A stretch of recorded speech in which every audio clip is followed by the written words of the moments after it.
যে বাগান টানে যে আসলে খাওয়া দাওয়া করে এসেছি তো।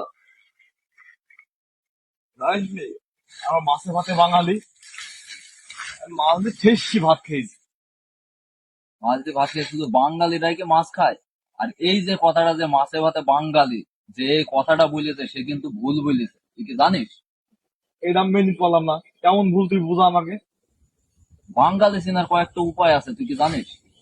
আমি তো এটা লক্ষ্য করে দেখিনি দোস্ত। বাঙালি চেনার প্রথম উপায় হয়েছে, ঈদের বাসা বাড়িতে তুই যাওয়ার পর দেখবি খাটের নিচে পেঁয়াজ, কচু, রসুন এগুলা দেখতে পাবি।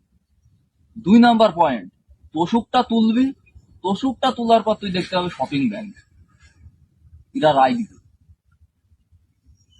ঠিক আছে? আর এরাই একমাত্র পৃথিবীর বুকে, এই বাঙালিরাই একমাত্র, এরা ভাবে যে হাত চুলকালে টাকা আসে। আরো একটা মানে বাসায় ঢুকার শুরুতেই তুই একটা জিনিস লক্ষ্য করতে পারবি, ছিঁড়া জামা, গেঞ্জি, প্যান্ট এইসব দুরা পাপড় বানায়।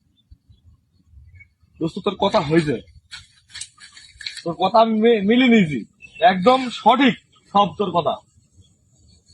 দোস্ত তোর কথা হয়েছে। তার মানে তুই কি বুঝতে পারলি? তুইও বাঙালি, আমিও বাঙালি। ওরে আমার বনমালী, আবার বলে মাছে ভাতে বাঙালি।